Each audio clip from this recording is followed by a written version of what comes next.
കടൽമണൽ ഖനനത്തിനെതിരെ സംസ്ഥാന വ്യാപകമായി ആചരിക്കുന്ന തീരദേശ ഹർത്താൽ പുരോഗമിക്കുന്നു. മത്സ്യത്തൊഴിലാളി കോർഡിനേഷൻ കമ്മിറ്റിയുടെ നേതൃത്വത്തിലാണ് ഹർത്താൽ. വിവിധ മത്സ്യത്തൊഴിലാളി സംഘടനകൾ, ബോട്ടുടമകൾ, മത്സ്യത്തൊഴിലാളി സമൂഹം തുടങ്ങിയവർ ഹർത്താലിന്റെ ഭാഗമാണ്. വിവരങ്ങളുമായി പൂന്തുറയിൽ നിന്ന് ബിനിൽ ലീല സാബുവും, കൊല്ലത്ത് നിന്ന് ഷമീർ അബ്ദുളും, കൊച്ചിയിൽ നിന്ന് സഹിൻ ആന്റണിയുമുണ്ട്. ആദ്യം ബിനിൽ ലീല സാബുവിലേക്കാണ്. ബിനിൽ, എത്തരത്തിലാണ് ഹർത്താൽ പുരോഗമിക്കുന്നത്?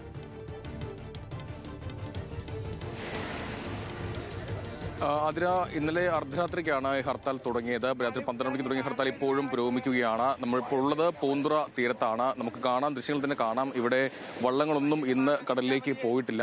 ഇന്ന് എല്ലാ സംഘടനകളും, അതായത് വിവിധ മത്സ്യത്തൊഴിലാളി സംഘടനകളുണ്ട്, അതോടൊപ്പം ലത്തീൻ രൂപതയുണ്ട്, ധീവരസഭയുണ്ട്, അങ്ങനെ സാമുദായിക സംഘടനകളും വിവിധ മത്സ്യത്തൊഴിലാളി യൂണിയനുകളും ഒക്കെ ഈ പണിമുടക്കിന്റെ ഭാഗമാവുകയാണ്. അതുകൊണ്ട് ആരും തന്നെ ഇന്ന് പോയിട്ടില്ല. എന്തായാലും രാവിലെ 9 മണിയോടുകൂടി ഈ വിവിധ തീരങ്ങളിൽ, അതായത് കഴക്കൂട്ടം, പെരുമാതുറ, വിഴിഞ്ഞം, പൂന്തുറ എന്നിവിടങ്ങളിൽ ഒരു പ്രതിഷേധ പരിപാടി സംഘടിപ്പിക്കാൻ തീരുമാനിച്ചിട്ടുണ്ട്. ഒരു രീതിയിലും ഈ കടൽ മണൽ ഖനനം അനുവദിക്കില്ല എന്നാണ് മത്സ്യത്തൊഴിലാളികൾ പറയുന്നത്. അതിന്റെ ഭാഗമായി തന്നെയാണ് സൂചനാ സമരം തന്നെ നടത്തുന്നത്. ഇന്ന് പ്രതിഷേധ പരിപാടികളുണ്ട്. അതോടൊപ്പം തന്നെ ഈ മാസം 12-ാം തീയതി, അതായത് മാർച്ച് 12-ന് പാർലമെന്റിലേക്ക് മാർച്ച് നടത്തുമെന്നും വിവിധ മത്സ്യത്തൊഴിലാളി സംഘടനകൾ അറിയിച്ചിട്ടുണ്ട്. നിലവിൽ എന്തായാലും ദൃശ്യം കാണാം. ചേട്ടാ, ഇന്ന് പോയിട്ടില്ലോ അല്ലേ?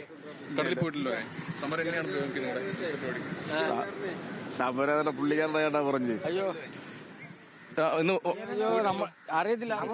തീർച്ചയായിട്ടും മത്സ്യത്തൊഴിലാരും തന്നെ ഇന്ന് കടലിലേക്ക് പോയിട്ടില്ല. നമുക്ക് കാണാം, കടലിലാണെങ്കിലും വള്ളങ്ങൾ ഒതുക്കിയിട്ടിരിക്കുകയാണ്. നിലവിൽ എന്തായാലും സമരം കാര്യമായി തന്നെ വലിയ പ്രതിഷേധ പരിപാടി നടത്താനാണ് വിവിധ മത്സ്യത്തൊഴിലാളി യൂണിയനുകളുടെ തീരുമാനം. ആതിര.